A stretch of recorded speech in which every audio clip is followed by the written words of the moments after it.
మెదక్ జిల్లా నర్సాపూర్ నియోజకవర్గ పరిధిలోని వెల్దుర్తి మండలం కుకునూరు గ్రామంలో క్రికెట్ టోర్నమెంట్ ముగింపు కార్యక్రమాన్ని నిర్వహించారు. వేసవి కాలం సందర్భంగా నిర్వహించిన క్రికెట్ టోర్నమెంట్ ముగియడంతో నేడు నర్సాపూర్ నియోజకవర్గ కాంగ్రెస్ పార్టీ ఇన్ఛార్జ్ టీపీసీసీ ప్రధాన కార్యదర్శి ఆవుల రాజిరెడ్డి చేతుల మీదుగా విజేతలకు బహుమతుల్ని పంపిణీ చేశారు. ఈ సందర్భంగా వారు మాట్లాడుతూ క్రీడల పట్ల యువత ఆసక్తి పెంచుకోవాలని, క్రీడలు మానసిక ఉల్లాసానికి, శారీరక దారుఢ్యానికి ఎంతగానో ఉపయోగపడతాయని తెలిపారు. ఈ కార్యక్రమంలో రాష్ట్ర ఫిషర్మెన్ కార్యదర్శి తలారి మల్లేష్, సీనియర్ నాయకుడు అన్వేష్ వెంకట్ రెడ్డి, కాంగ్రెస్ పార్టీ సీనియర్ నాయకులు నరేందర్ రెడ్డి, మండల అధ్యక్షుడు Mahesh Reddy, vice MPP Sudhakar Goud, society director Krishnagoud, ఇతర కాంగ్రెస్ నాయకులు పాల్గొన్నారు.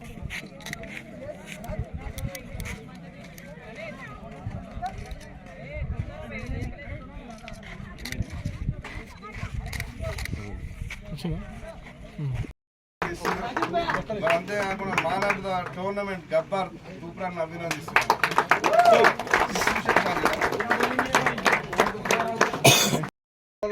మీరు గమనించుంటారు.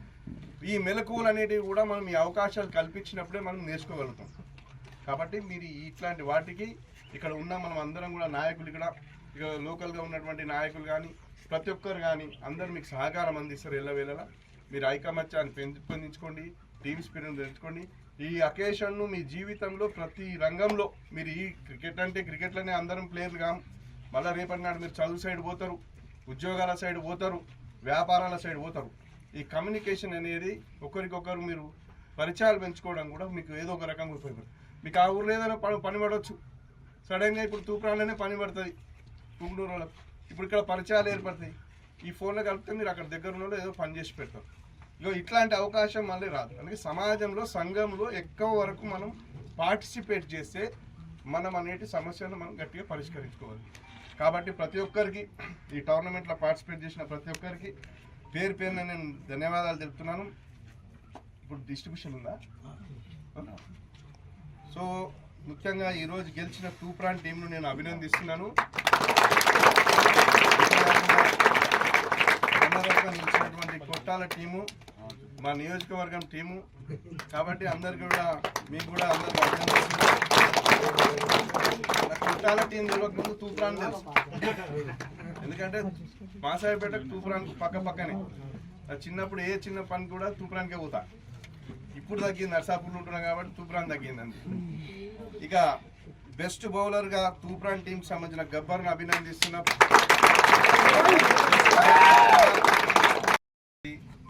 ఇక్కడ వాళ్ళకి ఆతిథ్యం ఇచ్చి ఈ టోర్నమెంట్ సఫలం చేయాలి అనే ఒక నిశ్చయం చేసుకున్నటువంటి నిర్వాహకులందరికీ కూడా ముఖ్యంగా పేరు పేరు నేను వాళ్ళందరికీ కూడా ధన్యవాదాలు చెప్తున్నాను.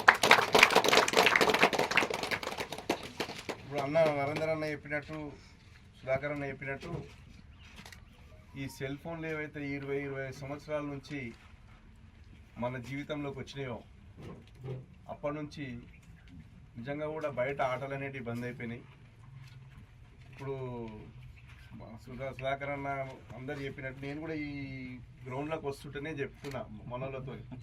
మేము చిన్నప్పుడు క్లాస్లోకి వెళ్ళి బయట పడ్డామంటే ఇంటికి పోయి బస్తా పడేసి బ్యాట్ అందుకొని గ్రౌండ్లోకి పోతుంటే, ఇప్పుడు ఈరోజు మనం ఆరోగ్యంగా ఈ స్థాయిలో మనము ఉన్నాము అంటే మనం చిన్నప్పుడు ఈ ఎండలలో తిరిగి, ఈ వానలల్లో ఈ వాగుల పొంటి ఈతలు కొట్టి ఆ జామకాయలు, చిత్పలకాయలు అవన్నీ తినుకుంటా పెరిగినాం. కాబట్టి బయట సమాజంలో తిరిగినాం. ఇలా సమాజంలో ఇంతమందితో మనం కలిసి ఈ జనంతోనే బతుకుతున్నామంటే మనం సొసైటీలో పెరిగినాం.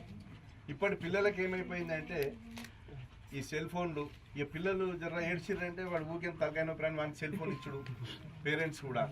ఈ సంస్కృతి పెరిగింది. దీనివల్ల ఏమవుతుందంటే దేహదారుఢ్యం తగ్గుతుంది.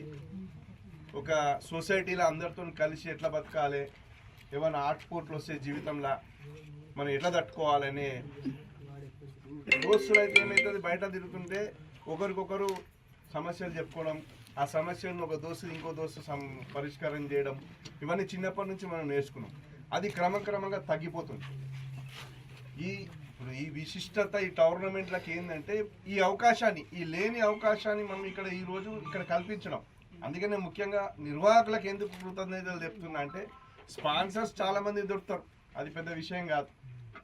కానీ మీరు ఏదైతే ఇన్ని టీంలను 28 టీమ్స్ను ఒక దగ్గరకు తీసుకొచ్చి ఒక మంచి వాతావరణంలో మన అందరికీ టోర్నమెంట్ నిర్వహించి మరి మరి ఇంతే కాకుండా మీకు ఒక గ్రామం నుంచి ఒక గ్రామం ఇవాళ తూప్రాన్, మరి ఇప్పుడు మన మనోళ్ళు ఉన్నారు కొట్టాల, వీళ్ళందరూ కూడా ఈ ఒక దగ్గరకు వచ్చారంటే పరిచయాలు కూడా పెరుగుతాయి కదా, కమ్యూనికేషన్ అనేది కూడా పెరుగుతుంది.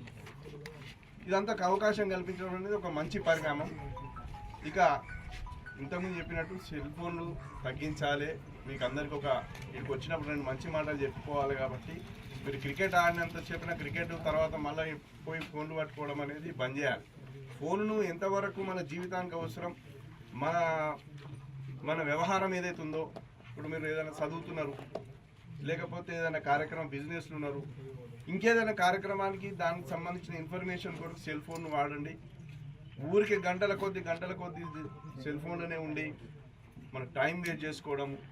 మరి అంతేకాకుండా ఇప్పుడు ఈ ఆటల వల్ల ఏమవుతుందంటే దేహదారుఢ్యం పెరుగుతుంది, మానసిక ప్రశాంతత దొరుకుతుంది, ఒక ఐకమత్యం అనేది తెలుస్తుంది, ఒక టీమ్ స్పిరిట్ అనేది తెలుస్తుంది, జీవితంలో ఆటుపోట్లను ఎట్లా తట్టుకోవాలనేది తెలుస్తుంది.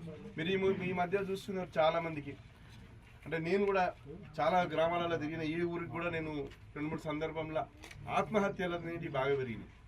ఈ ఆత్మహత్యలు పెరగడానికి ఏంటంటే మనము పిల్లలను పేరెంట్స్ కానీ అంటే తల్లిదండ్రులు సరిగ్గా మాట్లాడుకోలేకపోయిన వాతావరణం, బయట పిల్లలతో తిరిగి వాళ్ళతో కలిసి మాట్లాడుకోలేని పరిస్థితి వలన ఏదైనా చిన్న సమస్య వచ్చినా తట్టుకోలేక ప్రాణాలు అర్పిస్తుంది.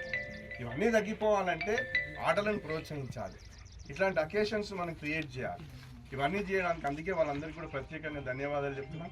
ఇక ఈ టోర్నమెంట్లో పాల్గొన్న ప్రతి టీం ఏ స్థాయిలో గెలిచినా ఓడిపోయినా పార్టిసిపేట్ చేయడం అంటేనే ఒక విధంగా గెలిచినట్టు, అది ముఖ్యం. ఇది మనం ప్రోత్సహించాల్సిన అవసరం లేదు.